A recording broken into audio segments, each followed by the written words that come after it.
Senhoras e senhores, neste momento estamos iniciando a cerimônia de formatura do 2008/12, turma MAIC, do curso de formação de vigilante.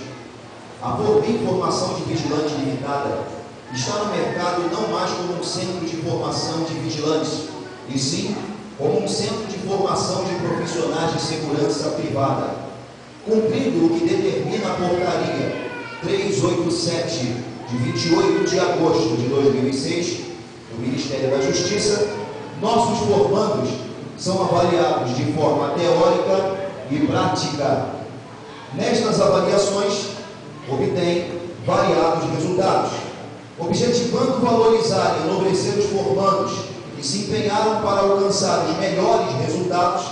Passaremos, neste momento, a convidá-los a ocupar o local de destaque na formatura.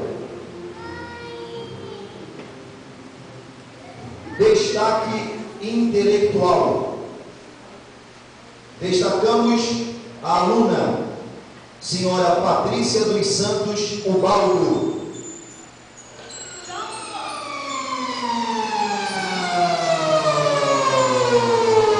Destacamos a aluna que, diante das avaliações teóricas do curso, obteve